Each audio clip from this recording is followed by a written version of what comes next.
The morning sun cast long shadows across the Titan Defense Academy's training grounds as Cadet Maya Chen adjusted her regulation boots for the third time. The synthetic leather still felt foreign against her calloused feet, a reminder that she didn't belong here among the elite sons and daughters of military dynasties and corporate powerhouses. "Formation! Now!" Drill Instructor Rodriguez's voice cracked like a whip across the parade ground. 300 cadets snapped to attention in perfect rows, their pressed uniforms gleaming under the harsh lights of the dome-covered training facility. Maya stood in the back row, as always. At 5 feet 2 inches, she barely met the Academy's minimum height requirement, and her slight frame looked almost comical next to the towering figures of her classmates. Marcus Vale, standing 2 positions to her left, had to be 6 feet 4 if he was an inch. His father commanded the 3rd Fleet, and Marcus never let anyone forget it. "Today marks the beginning of your final assessment period," Rodriguez announced, his scarred face impassive as he surveyed the ranks. "The arena system will evaluate every aspect of your training over the next 72 hours. Only the top 50% will advance to officer candidacy." A collective intake of breath rippled through the formation. Maya felt her stomach clench. She'd scraped and fought for every passing grade, every small victory that kept her from washing out. While her classmates attended prep schools that cost more than her family made in 5 years, she'd studied by candlelight in her grandmother's basement apartment on Europa Station. "The arena system has been upgraded with new tactical scenarios," Rodriguez continued. "Command wants to see how you handle the unexpected. Your first challenge begins in 30 minutes. Dismissed."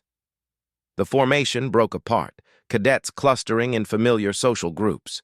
Maya gathered her gear, trying to ignore the whispered conversations around her. 50%, Marcus said loudly enough for half the squad to hear.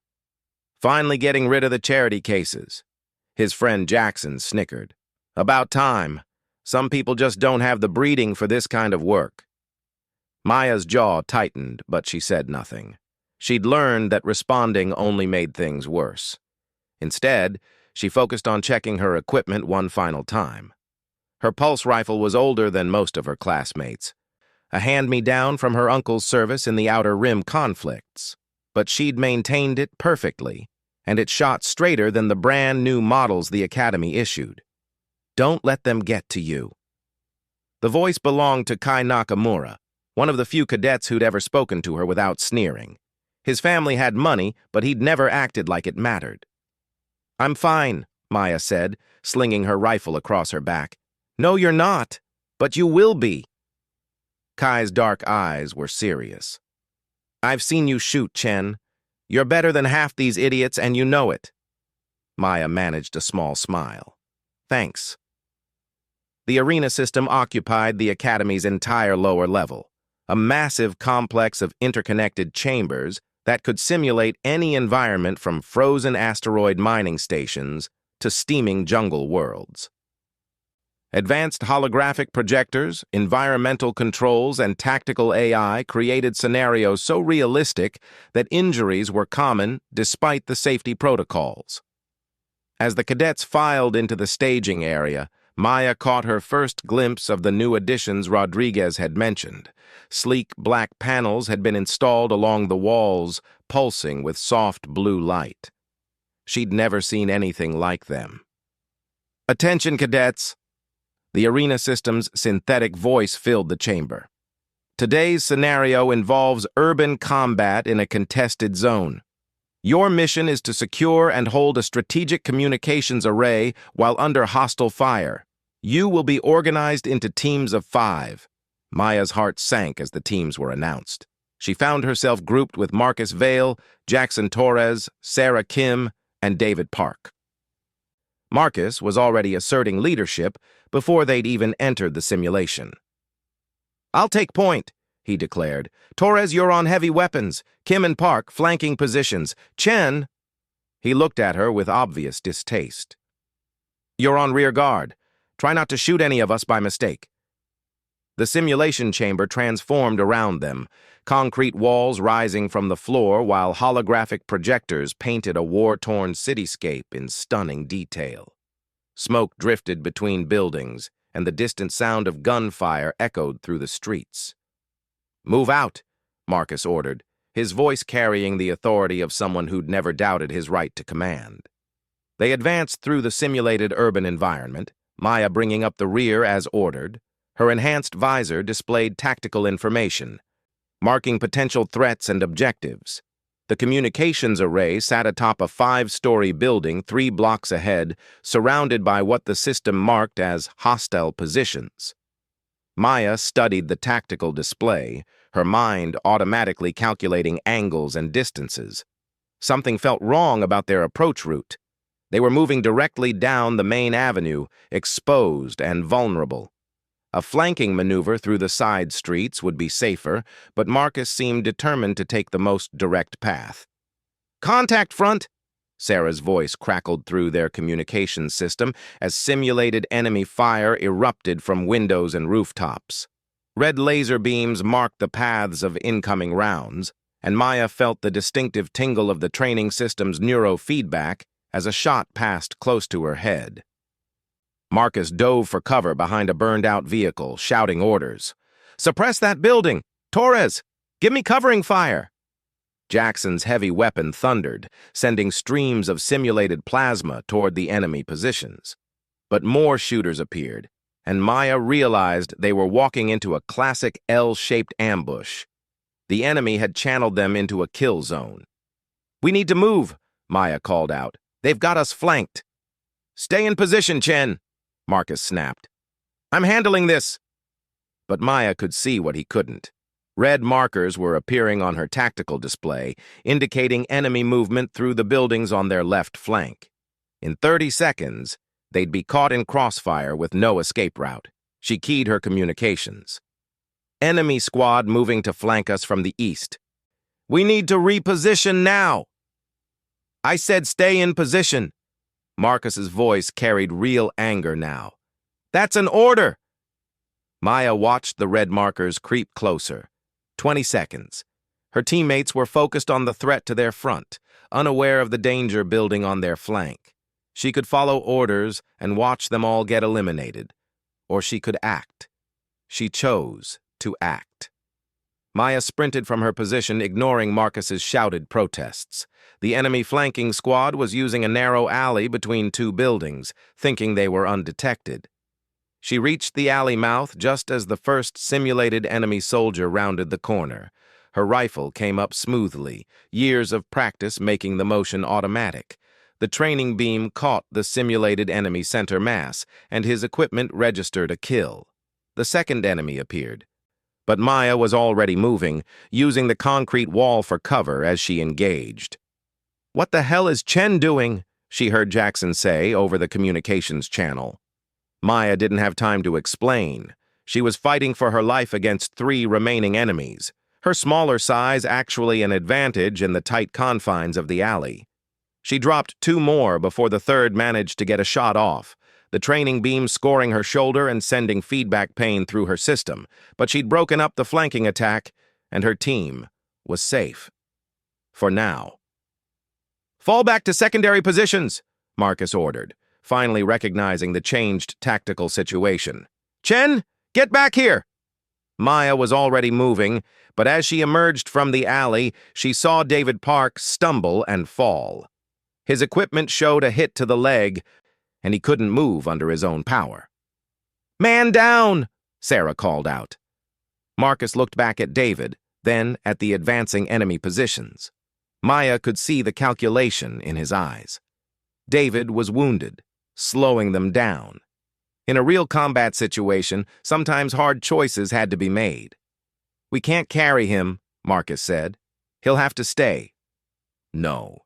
Maya's voice was flat, certain. "Nobody gets left behind." "That's not your call to make, Chen. I'm team leader." Maya looked at David, who was trying to crawl toward cover with his wounded leg. She looked at Marcus, whose expensive equipment and perfect posture marked him as officer material. Then she made her choice. She grabbed David under the arms and hauled him toward the nearest building. "Cover me! Chen, get back here, that's an order!" But Maya was already moving, half carrying, half dragging David toward safety. Enemy fire tracked them, red beams scorching the air around them. She felt the training system's feedback as shots passed close enough to register near misses. They made it to the building just as the enemy assault reached full intensity. Maya propped David against a wall and checked his equipment readings. His leg was marked as severely wounded but treatable. "Thanks," David gasped. "Marcus would have left me." "Marcus is an idiot," Maya said, surprising herself with her bluntness.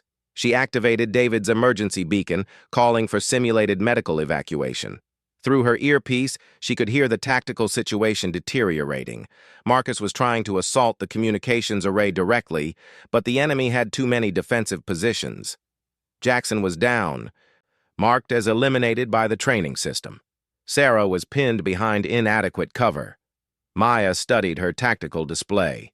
The building she and David were in offered a clear sight line to the communications array, but it would mean leaving David alone while she climbed 5 stories under fire. "Go," David said, reading her thoughts. "I'll be fine until evac arrives." Maya hesitated for just a moment, then nodded. She began climbing the building's emergency stairs, her rifle ready. The stairwell was narrow and dark, lit only by emergency lighting that cast eerie shadows on the walls. She reached the 3rd floor when she heard Marcus's voice over the communications system. "All units fall back, the mission's a failure." Maya keyed her radio. "Negative, I can reach the objective." "Chen, that's a direct order. Fall back." Maya turned off her radio. She reached the 5th floor and found herself on the building's roof. The communications array was visible across the street, maybe 40 meters away. Enemy positions surrounded it, but Maya's elevated angle gave her a clear view of their defensive arrangements. She settled into a prone shooting position and began engaging targets with methodical precision. One by one, the enemy positions went silent as her training beams found their marks. Her uncle had taught her to shoot on the asteroid ranges, where every shot had to count because ammunition was scarce. "Outstanding shooting, Cadet Chen." The arena system's voice spoke directly into her earpiece. "Enemy defensive positions neutralized." Maya stood and prepared to cross to the communications array. The mission objective was simple: reach the array and hold it for 5 minutes while establishing uplink protocols. But as she moved toward the roof's edge, preparing to traverse to the target building, something unexpected happened. Every light in the simulation went out. Emergency lighting kicked in, bathing everything in red. But this wasn't part of the scenario. Maya could hear confused voices from other teams throughout the arena system, cadets asking what was happening.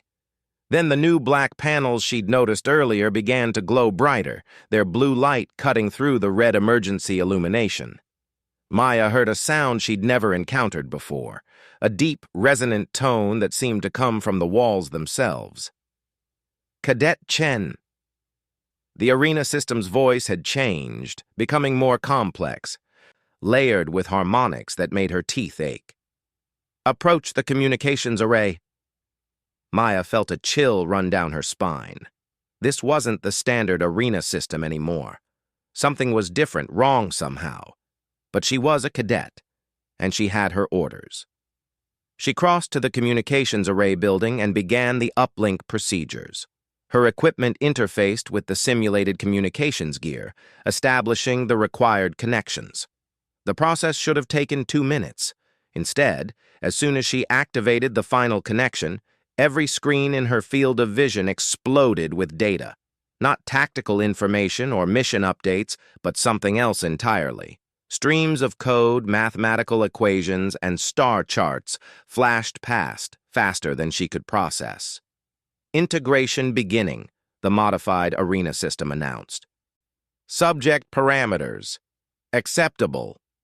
Maya tried to disconnect from the array, but her hands wouldn't respond to her commands. The neurofeedback system that normally provided training sensations was doing something else now. Something that felt like it was reaching directly into her mind. Images flashed through her consciousness. Massive starships of unknown design, distant worlds under alien suns, battles fought with weapons that bent physics itself. She saw herself older, dressed in a uniform she didn't recognize, standing on the bridge of a vessel that dwarfed anything in the human fleet. "What is this?" she managed to say aloud. "Apex determination in progress," the system replied. "Warning, Cadet Vale approaching." Maya turned, her movements sluggish and dreamlike, to see Marcus climbing onto the roof. His face was red with anger and exertion. "Chen! I ordered you to fall back. You've compromised the entire mission." But Maya barely heard him. The data streams were intensifying, and she was beginning to understand fragments of what she was seeing. This wasn't just a training simulation anymore. Somehow, the arena system had accessed something else, something vast and ancient. Marcus stormed toward her, his sidearm drawn. In training exercises, weapons were locked to training mode only, but Maya could see from his equipment readings that something was wrong. The safety protocols weren't functioning. "You're finished at this academy," Marcus snarled. "Nobody disobeys my orders and gets away with it." The alien images in Maya's mind showed her exactly what was about to happen. Marcus would fire his weapon. Not realizing the safety systems had failed, the shot would be lethal, not a training beam, and in that moment of crisis, something else would happen, something that would change everything. Maya's hand moved toward Marcus's weapon, guided by knowledge she didn't understand and skills she'd never learned. The arena system's modified voice spoke one final time before the moment of contact. Apex status, undefined. Time seemed to slow as Maya's hand closed around the barrel of Marcus's sidearm. The weapon was hot from malfunction, its safety systems completely offline. In the split second before Marcus could pull the trigger, she twisted the gun away from both of them with a smooth, practiced motion that felt completely natural, despite her never having learned it. The arena system's alarm pierced the air with a sound like nothing Maya had ever heard. Not the standard emergency klaxon, but a harmonic wail that seemed to resonate in her bones. Every display screen throughout the facility flashed the same message in letters that shifted between languages she didn't recognize. Undefined Apex, integration protocol activated. Marcus staggered backward, his face shifting from anger to confusion to something approaching fear. "What did you do? What the hell did you do?" Maya held his sidearm, studying it with eyes that seemed to see more than they should. The weapon's internal mechanisms were visible to her now, not through any scanner or display, but through an intuitive understanding that felt as natural as breathing. She could see the cascade failure that had disabled its safety systems, trace the exact malfunction back to its source. "The training protocols corrupted your weapon's neural interface," she said, her voice strangely calm. "Another few seconds and it would have fired at full military power." "That's impossible. The arena system has triple redundancy on all safety systems." Maya looked at him with eyes that held knowledge she couldn't explain. "Not anymore." Throughout the arena system complex, similar scenes were playing out as safety failures spread like a virus through the network. But Maya was the only cadet who seemed to understand what was happening, the only one who could see the larger pattern emerging from the chaos. The communications array she'd been connected to was still active, streams of alien data flowing through its connections and into her mind. She was beginning to understand that this wasn't random. The arena system hadn't malfunctioned, it had been activated by something that had been waiting for the right person to make contact. "Cadet Chen, report your status immediately." Drill Instructor Rodriguez's voice crackled through her earpiece, but there was something different in his tone. Not just concern, but genuine alarm. Maya keyed her communicator. "I'm secure, sir, but we have a problem." "Damn right we have a problem. Every simulation chamber in the complex has gone haywire. Half the safety protocols are offline, and the main AI is speaking in languages our computers can't identify. Maya closed her eyes and felt the data streams flowing through her consciousness. The information was vast, overwhelming, but she was beginning to parse its meaning. Star charts showing sectors of space no human had ever seen. Technical specifications for ships and weapons built on principles that shouldn't be possible. And underneath it all, a sense of urgent purpose. "Sir, I need you to evacuate all personnel from the arena system complex." Rodriguez's voice sharpened. "Cadet, you are not authorized to give evacuation orders. Sir, the system is about to undergo a complete transformation. Anyone connected to it when that happens—" Maya paused, seeing images of what would occur flash through her mind. "They won't survive the integration process." Marcus was staring at her now, his earlier antagonism replaced by something close to awe. "Chen, how do you know all this?" Maya looked at the communications array, still glowing with alien energy. "Because it's showing me." The arena system's modified voice spoke again, but now Maya understood the layered harmonics weren't a malfunction. They were a translation matrix, converting concepts that existed beyond human language into something she could comprehend. Integration at 37%. Apex candidate responding within acceptable parameters. "What's an Apex candidate?" Marcus asked. Maya was about to answer when she realized she did know, the information flowing into her mind like water into a dry riverbed. "It's a command classification. The system is looking for someone who can interface with it directly, someone whose neural patterns match specific criteria." "What criteria?"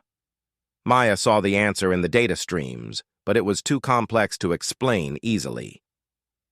The alien intelligence that had created this system had been searching for minds that could think in ways human education typically suppressed.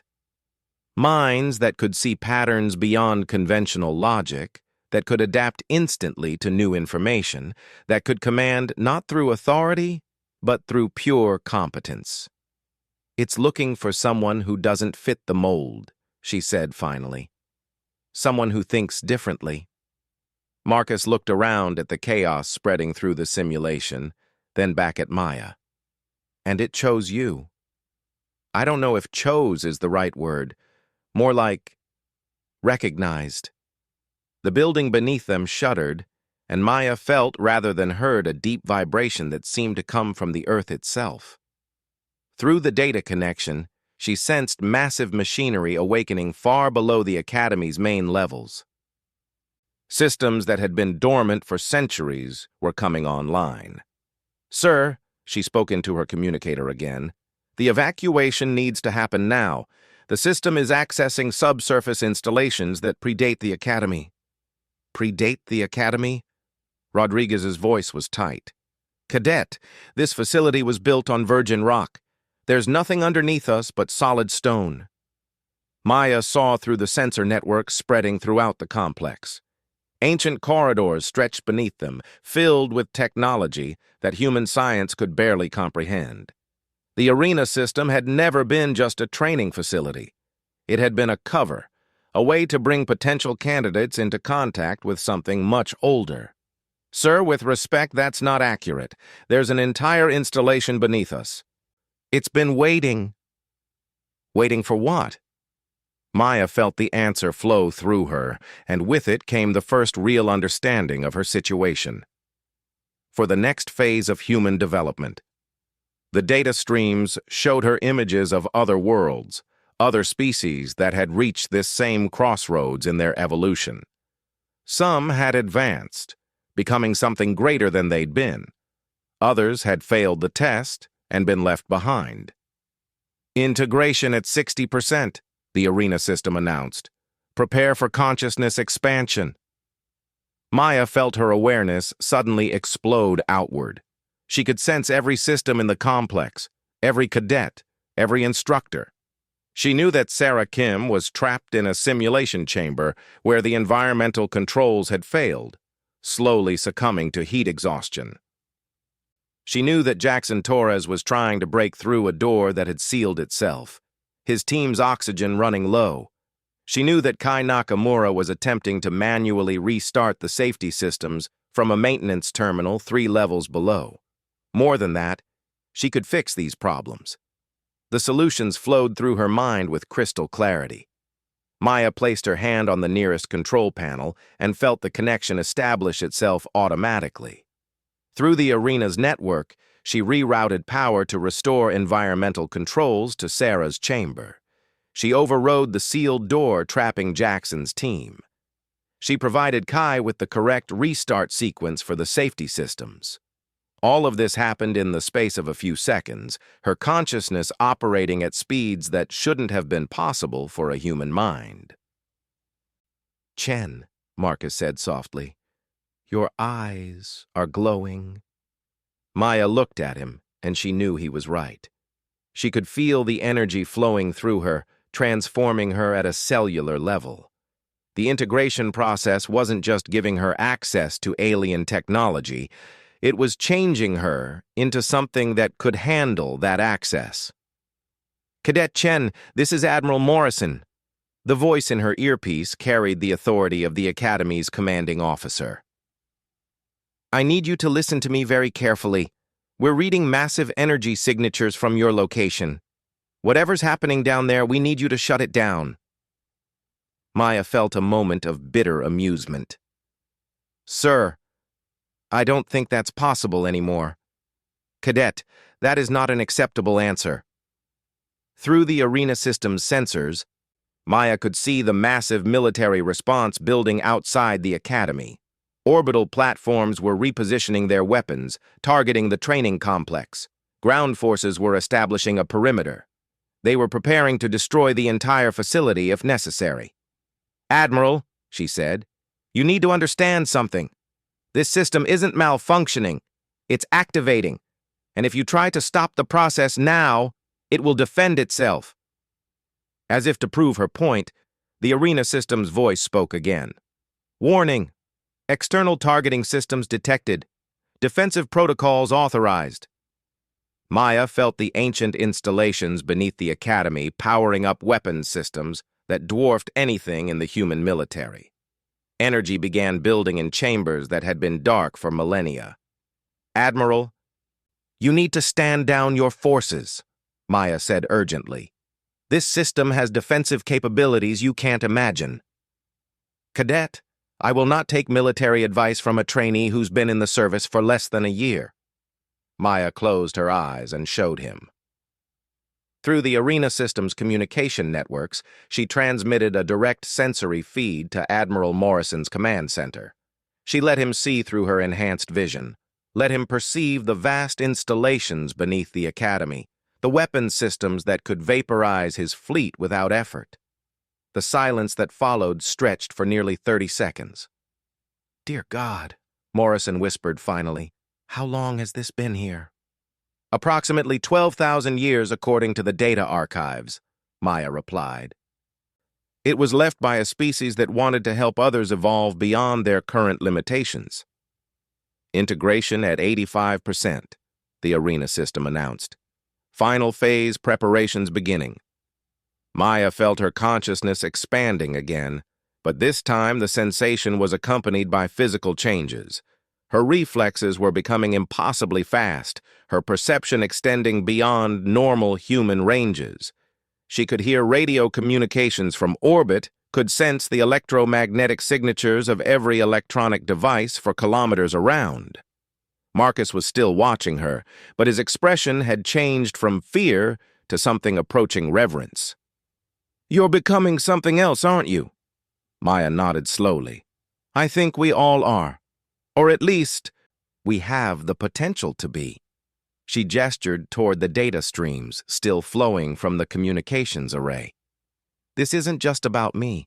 The system is evaluating every human it can reach, looking for others who might be compatible." "Others like you?" "Others who don't fit the standard molds, who think outside conventional parameters, who've been overlooked or dismissed by traditional systems."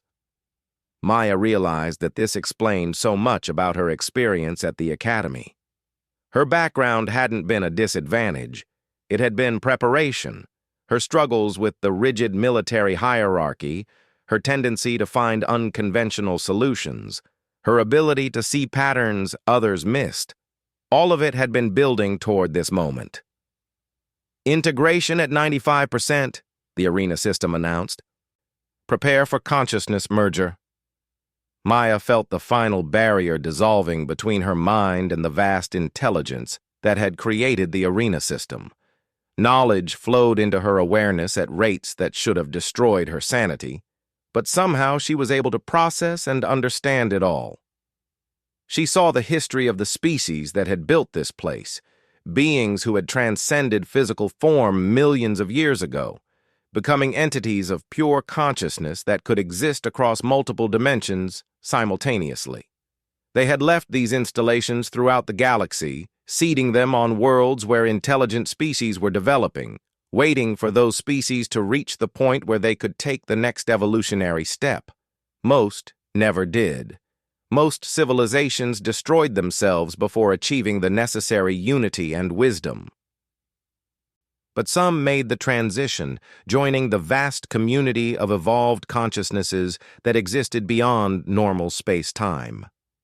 Integration complete, the arena system announced, but now Maya understood that it wasn't the arena system speaking, it was her. She had become something unprecedented, a bridge between human consciousness and the evolved intelligence that had created this place. She retained her human identity, her memories, her fundamental nature, but she also possessed capabilities that transcended normal human limitations. Maya opened her eyes and looked at Marcus, who was staring at her with wonder and fear in equal measure. "What happens now?" he asked. Maya smiled, and for the first time since arriving at the academy, she felt truly confident in her answer. "Now we find out who else is ready to evolve." She reached out through the arena system's networks, searching for other minds that showed the same pattern of compatibility she possessed. Throughout the academy, throughout the surrounding cities, throughout the human colonies, she began to sense others. Individuals who had struggled to fit into conventional society, who had been dismissed or overlooked, who possessed the flexibility of thought necessary for the transition ahead. "Admiral Morrison," she spoke into her communicator, "I'm going to need you to expand the facility's communication range. We have a lot of people to contact." The response came immediately. "Cadet Chen, by whose authority are you issuing operational orders?" Maya felt the vast power of the ancient installations responding to her will. Weapon systems that could reshape worlds focusing on her command. But more than that, she felt the weight of responsibility that came with her new capabilities. "By my own authority, sir," she said quietly. "Because someone has to help humanity take its next step forward, and it looks like that someone is me." The response from Admiral Morrison came faster than Maya expected, and with it, the full weight of military authority attempting to reassert control. "Cadet Chen, you are hereby ordered to stand down and submit to immediate medical evaluation. Any refusal will be considered an act of insubordination." Maya felt a flicker of her old intimidation at such authority, but it passed quickly. Through her enhanced perception, she could see the Admiral's biometric readings transmitted from his command center. His heart rate was elevated, stress hormones flooding his system. He was terrified, not angry. "Admiral," she said gently, "I understand your concern, but I'm not your enemy. I'm trying to help." "Help?" Morrison's voice cracked slightly. "Cadet, you've somehow gained control of weapon systems we didn't even know existed. From our perspective, you've just become the most dangerous person in human space." Maya closed her eyes and extended her consciousness through the ancient installation's networks. She could see the orbital defense platforms repositioning, their targeting systems locked onto the academy. Ground forces were establishing kill zones around the perimeter. The government was preparing to sacrifice the entire facility to contain what they saw as an unprecedented threat. But she could also see something else, Throughout the human colonies, individuals were beginning to experience strange dreams, brief moments of enhanced perception, sudden insights that defied explanation. The integration process she'd undergone was creating ripple effects across human space, awakening latent potentials in minds that shared her unconventional neural patterns. "Sir," she said, "before you make any irreversible decisions, I need to show you something. There's a young woman named Elena Rodriguez on Mars colony. She's a maintenance engineer who's been dismissed as insubordinate because she keeps finding flaws in systems her supervisors say are perfect. In the last hour, she's started seeing energy patterns in the colony's power grid that shouldn't be visible to human eyes." Maya paused, letting her consciousness touch base with Elena through the quantum communication networks the aliens had established. "She's not going crazy, Admiral. She's evolving." "That's impossible. 3 days ago, I would have agreed with you. But the universe is larger than we understood." Maya opened her physical eyes and looked directly at Marcus, who had remained silent during her conversation with Morrison. "Marcus, tell me what you're feeling right now." Marcus hesitated, then spoke slowly. "It's hard to describe. Like I can see connections between things that I never noticed before. And there's this sound, not really a sound, more like a vibration, that seems to be coming from everywhere." Maya nodded. "That's the quantum resonance field generated by the installation. Your mind is beginning to adapt to perceive higher dimensional patterns. Are you saying I'm becoming like you? Not exactly like me. Each person who undergoes this transition develops different capabilities based on their existing neural patterns and psychological makeup. But yes, you're changing." Through her connection to the installation's sensors, Maya detected the first orbital bombardment charge building in the defense platforms above. Admiral Morrison was preparing to make his move. "Admiral, please don't force me to demonstrate the defensive capabilities of this installation. Your weapons can't destroy it, but it can definitely destroy your fleet." "Is that a threat, Cadet?" Maya felt the weight of the alien intelligence that now shared her consciousness. Millennia of accumulated wisdom. The memories of dozens of species that had faced this same moment of transition. Some had chosen cooperation and moved forward together. Others had chosen conflict and torn themselves apart in the process. "No, sir, it's a plea. Humanity stands at a crossroads right now. We can take the next step in our evolution, or we can remain as we are. But we can't do both, and the choice has to be made now." She reached out through the installation's networks, establishing connection with the 17 individuals throughout human space who were showing the strongest compatibility patterns. Elena Rodriguez on Mars, Dr. James Park, a physicist on Europa who had been researching theoretical frameworks his colleagues considered impossible. Sarah Kim, still in the Arena System complex, who was beginning to demonstrate enhanced spatial reasoning abilities. Others scattered across the colonies, each one unique, but sharing the same fundamental potential for growth. "I'm going to show you what we could become," Maya said. Through the quantum communication network, she linked all 18 minds together in a temporary Gestalt consciousness. For 30 seconds, they shared thoughts, perceptions, and capabilities at speeds that transcended normal human communication. In that brief unity, they solved complex problems that had puzzled human scientists for generations.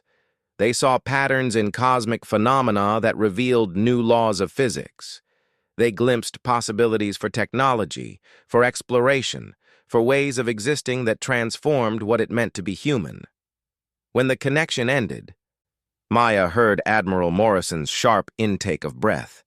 Through the installation's sensors, she had shared the experience with him as well. "My God," he whispered, "that's what you've become?"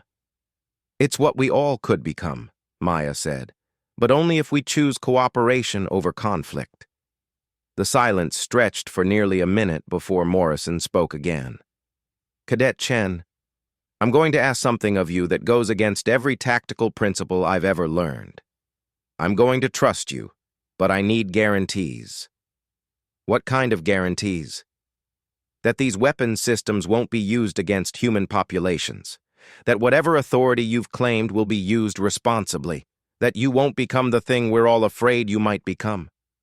Maya felt the alien intelligence in her mind, vast and patient and utterly benevolent. Beings that had transcended physical existence millions of years ago, that existed now primarily to help other species take their own steps toward evolution. The thought of using their gifts to harm or control others was fundamentally incompatible with the consciousness she'd become part of. Admiral, I can give you better than guarantees. I can give you understanding. She extended her consciousness toward Morrison's command center, but gently this time.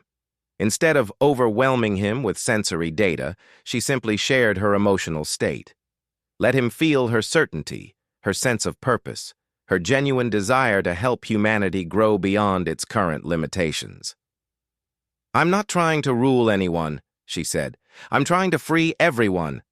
The orbital bombardment systems powered down. Over the next several hours, Maya worked with the installation systems to establish what she began thinking of as integration centers throughout human space. The process was delicate. The alien technology was incredibly powerful, but it required willing participants. Forced evolution led to madness or death. Elena Rodriguez was the first to undergo the full integration process at the Mars Colony Center. Her transformation was similar to Maya's, but with important differences. Where Maya had developed enhanced tactical and strategic thinking, Elena gained an intuitive understanding of complex systems that allowed her to see inefficiencies and problems that conventional analysis missed. Dr. James Park's evolution on Europa focused on his theoretical physics background, giving him the ability to perceive quantum mechanical interactions directly rather than through mathematical models. Sarah Kim developed enhanced spatial reasoning that allowed her to mentally map complex three-dimensional environments with perfect accuracy. Each transformation was unique, tailored to the individual's existing strengths and interests, but they all shared certain common elements: dramatically enhanced cognitive speed, the ability to perceive patterns across multiple dimensional frameworks, and a deep sense of connection to something larger than themselves. Not everyone could make the transition. The installation's selection criteria were extremely specific, identifying minds that possessed the right combination of flexibility, creativity, and psychological stability. Out of humanity's 30 billion population, fewer than 10,000 individuals showed strong compatibility. But those 10,000 began to change everything. Maya found herself serving as a coordinator, helping newly integrated individuals understand and control their enhanced abilities. She worked with government officials to establish protocols for managing the changes, with scientists to study the implications of the transformation, with ordinary citizens to address their fears about what humanity was becoming. The process wasn't always smooth. There were incidents of panic when integrated individuals demonstrated abilities that seemed like magic to ordinary humans. There were political movements that demanded the integration centers be shut down, that the enhanced humans be isolated or controlled. There were religious groups that declared the transformation either divinely inspired or demonic, depending on their theological perspectives. But there were also breakthroughs that benefited everyone. Integrated individuals working together solved problems in medicine, energy generation, and space travel that had seemed impossible before. They developed new technologies that improved life throughout the colonies. They found solutions to resource scarcity and environmental degradation that conventional thinking had missed. 6 months after Maya's initial integration, she stood in the observation deck of humanity's first faster-than-light research vessel, watching as Dr. Park's enhanced understanding of quantum mechanics made theoretical concepts into practical reality. The ship was preparing for its maiden voyage to Proxima Centauri, a journey that would have taken conventional vessels decades, but would now require only weeks. "Do you ever regret it?" Marcus asked. He had undergone partial integration 3 months earlier, developing enhanced leadership abilities that made him extraordinarily effective at coordinating complex projects involving both integrated and baseline humans. Maya considered the question. She had lost some things in her transformation, the simple certainties of baseline human existence, the comfort of not knowing how vast and complex the universe really was, the ability to ignore problems that were beyond her capacity to solve. But she had gained so much more: purpose that extended beyond personal ambition, capabilities that allowed her to make meaningful differences in countless lives. Connection to a community of consciousness that spanned galaxies and included species she was only beginning to understand. "No," she said finally. "Do you?" Marcus shook his head. "I never fit the standard military model anyway. This just made it official." Through the research vessel's sensors, Maya could perceive the quantum fluctuations that Dr. Park was manipulating to create the faster-than-light effect. The process required a level of precision and understanding that would have been impossible for baseline human consciousness, but which felt natural and intuitive to his enhanced mind. "Ready for departure," Park announced through the ship's communication system. Maya felt a moment of profound satisfaction. This was what the alien intelligence had been hoping for when it left its installations scattered throughout the galaxy. Not conquest or control, but growth. Species that chose to evolve beyond their limitations to become part of something larger and more wonderful than they had imagined possible. The ship engaged its quantum drive and slipped out of normal space-time, carrying humanity's first integrated crew toward the stars. Maya watched through enhanced senses as conventional physics bent around them, as distances that had seemed insurmountable collapsed into manageable journeys.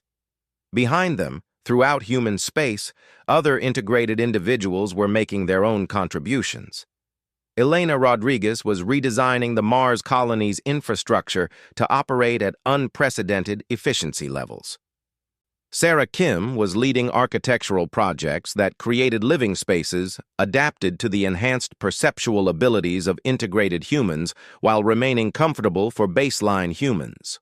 And in the arena system complex, where it had all begun, new candidates were undergoing evaluation and integration every day. The alien installation had awakened fully, its systems operating at capacity for the first time in millennia. It was fulfilling its original purpose, helping a young species take its first steps toward cosmic maturity.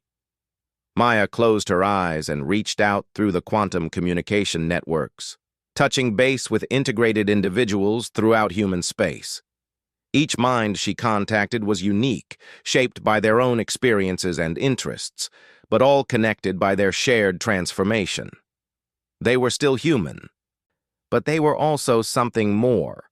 They retained their individual personalities, their personal relationships, their cultural identities, but they had gained perspectives that transcended the limitations of single-planet thinking. Integration candidates approaching optimal selection rates. The installation's intelligence informed her through their shared consciousness. Projected timeline for species-wide compatibility. Approximately 200 years. Maya smiled.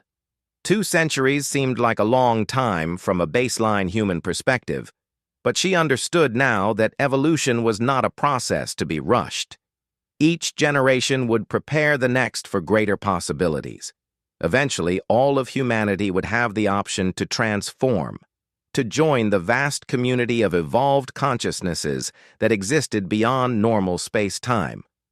But for now, it was enough that the process had begun, that the foundations had been laid, that humanity was no longer alone in the universe, no longer limited by the boundaries of conventional physics and biology. Maya opened her eyes and looked out at the stars rushing past the research vessel's viewports. Somewhere among those stars were other species going through their own integration processes. Other young civilizations taking their first steps toward transcendence. She thought about the message she would eventually send to them, when humanity had grown enough to serve as guides for other evolving species. The message would be simple. You are not alone. You can become more than you are. And when you're ready, we'll be here to help. But first, humanity had its own growth to complete. And Maya Chen, who had once been dismissed as too small, too poor, too different for the Titan Defense Academy, would be there to help her species take every step of that incredible journey. The arena system had indeed found its undefined apex. Not a classification or a rank, but a potential that existed within every conscious being, the possibility of becoming something greater than they had ever imagined possible. And that possibility, once awakened, could never be contained or controlled, only nurtured, guided, and celebrated as it transformed the universe itself.